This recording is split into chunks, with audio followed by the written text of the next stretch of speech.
Can you guess where I am? Oh, it looks old. Guess what? I am at Genesee Country Village and Museum, and it is winter time.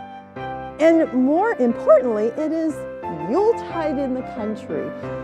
I am here to learn all about Christmas in the 19th century. You can see that they have it decorated so beautifully for Christmas time, for Yuletide in the country. The important thing to know about Genesee Country Village and Museum, they only have certain events going on at this time of year, especially before Christmas. Yuletide in the country are special tours that you can take all around the village, and it's a fantastic time. And you can even sign up for a dinner that is phenomenal. I have had it. Wonderful food. But in the early winter months, January, February, March, they are usually closed except for certain events that you can sign up for. But you have to check about that online. I want you to come with me into some of the houses, and we're going to learn all about Yuletide in the country at Genesee Country Village and Museum.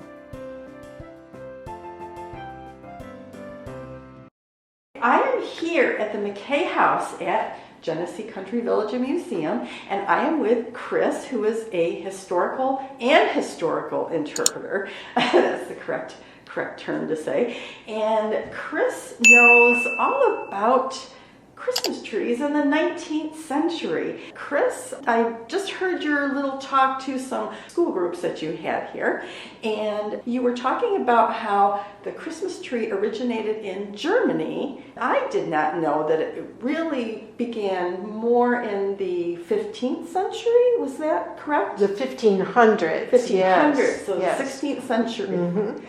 Yeah. And what can you tell us about that? That was a really neat story. At the time, the German people were performing a play in honor of the feast of Adam and Eve, which happens to be December 24th. Oh. So this was a public presentation, and in order to perform their play, they needed a prop of an apple tree. And of course, we know apple trees are leafless and appleless this time of year. So they would bring in an evergreen tree and tie apples to it. So apples are our very first Christmas decoration. Oh, how appropriate for Western New York State, where we have a lot of apples and a lot of apple trees. Wonderful. So that became a tradition in Germany. That's right. That it was amusing to the people. They enjoyed these so much that they began bringing them into their own homes. And each individual home would then have their own tree. Which, in a sense, what you were telling the kids that were in here before, it is strange to bring a live tree, when you think about it, into your home. We know that tradition kind of shifted to England. Is that right? correct? Yes. Well, it certainly has had a long history, and it is very involved and has evolved over many centuries. But we can go to the 1700s when it started to catch on in England a little bit. But at that time, most folks that had trees would have a little tabletop tree for each member of the family. And every member would have their own presents under their own tree. Oh, I did not know that. Yeah. And I mentioned that one of the first decorations would have been apples. But of course, food was popular as a decoration. I know we've heard of gingerbread and shortbread that were popular at Christmas time. They would have been used. So again, in the 1700s, the trees were so laden with dried fruits and nuts and sweets, which were very precious and delicate, all kinds of food items, that they were called sweet trees for a while. And that was a big climax to the Christmas season, is that children could finally eat everything that they were able to get off the tree. Then what happened in the Victorian era with Queen Victoria? I know there's a story there that you can tell us. Well, the tree was still obscure. in most of Europe, except in Germany, until Queen Victoria married Prince Albert. He was from Germany. So, of course, when he came to the castle, he brought his own Christmas traditions with him. Eventually, there was an illustration published in a very popular magazine called Ladies' Godey's Book. Oh. And it was read both in Europe and in America. And this illustration was of Prince Albert, Queen Victoria, the children in front of this beautifully ornamented tree. Oh. Now, when everybody read that, that's when this tree really started to catch on. More and more people saw that. And because Queen Victoria was popular and royalty, people wanted to emulate her, be very much like her. And this would have been the mid-1800s. That's correct, right, okay. Yes. And so that spread to the colonies, or to the United States at that time. Right, in the yes. 1800s. Yes. So, of course, that again, when the German immigrants came to America, and many of the Hessian soldiers also fought in the Revolutionary War. And as Christmas time came around, the soldiers would bring trees into their barracks. Many of the German immigrants settled in Pennsylvania, and they would bring their trees into their home. You know, very rare in America in the early part of the 19th century. In fact, people didn't celebrate Christmas at all. Wow. It was not considered proper to do so because it wasn't in the Bible. Oh, yes. Okay. Yeah. So there was a governor in Massachusetts who banned celebrating Christmas and levied fines for having Christmas decorations up for a time. So that's how much folks were against it being considered improper. Wow. Oh my. How did we get from some apples on a tree or sweets and food on the tree to what we see here? We have some fantastic decorations and also a beautifully decorated tree back here. Yes. What can you tell us about that? Yeah, start with the Victorian people. They loved decoration and they loved nature. So most of the time they would decorate their trees with things that they could make or things found that they could change into a decoration. So it might be sewing a little pair of mittens. Oh, look at that. Or using scraps of paper. That was also rare to have this color process, but they'd save the paper and make Christmas decorations with that. Oh.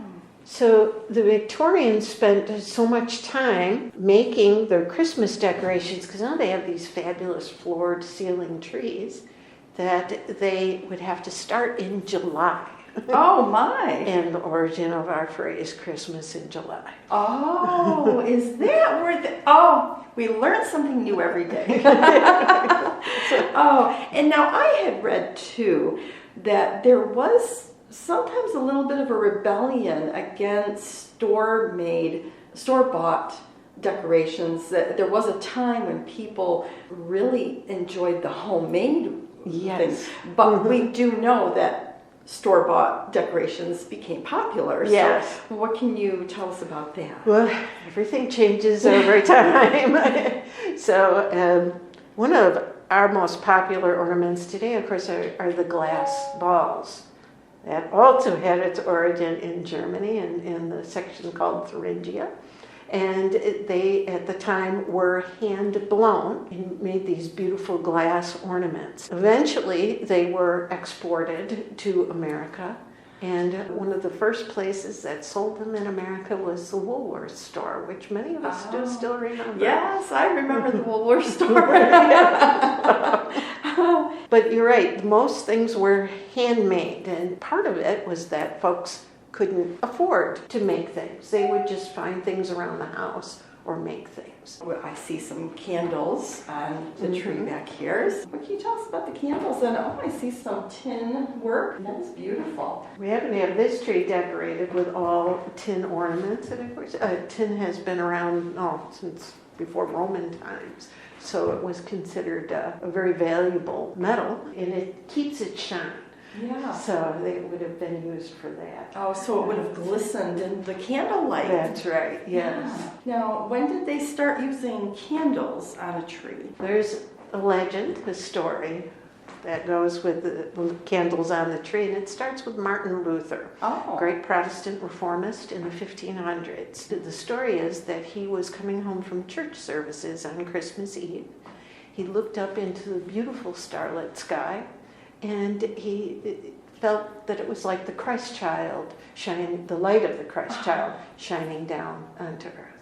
And it inspired him. He was awed by that, went home, told his family, and supposedly that's how we came to have candles or lights on our trees. Oh, of course, we'd want to be careful to put the candles out when we go to bed. That's right, yes. Don't want to leave those Yes, on. folks back then, they had an idea, and again, the magazines of the day would give the housewives advice on how not to have a fire. Oh. So they would keep buckets of sand or water or wet sponges in the vicinity of the tree so that in the event of a fire it could really quickly be put out. And yeah, the tin work is just beautiful on the tree. I see one thing here. I happen to have these on a tree at my house. What can you tell me? Did they actually use these for decoration? Well, we can only guess that it is from a tree right outside here. Yeah. But they would have picked up anything that felt that they could make into a decoration. So we can guess that they would have taken that. The other thing that the Victorians really enjoyed was gilding. Now, these are painted gold, of course, but they would have used a gold leaf. And these two are from a poppy plant, and this is from a lily. Oh. And we spray painted them gold, but they would have used real gold in order to keep the shine and make something a special ornament for their tree. And of course, different types of paper ornaments, and you have a wax ornament there. The wax was very early on. The Paradise play, or that started the whole tree idea. And around that time, there were markets would be all over Germany. This kind of a decoration might have been a souvenir that the people could have bought at the market and then taken home to decorate their tree. So this is made out of beeswax. Oh, isn't that beautiful? And then, of course, feathers and pine cones, all Right, natural yeah, things. oh, they too. love nature, right. Anything flowers or plants and gardening was very special to the Victorian people. They really liked nature. So he said if they found things that out as on their walks, they would have brought that back. You know, even the dried flowers too, of course, would have been used as a decoration. Wonderful. Well, I thank you so much, Chris, for sharing with us the history of the tree and in the 19th century and even other times because of the whole history of it. It's fascinating. It's beautiful. I thank you so much. Well, you're very welcome. Maybe this will give some people ideas on how they can decorate their tree in a more 19th century way. So thank you so much. Thank you.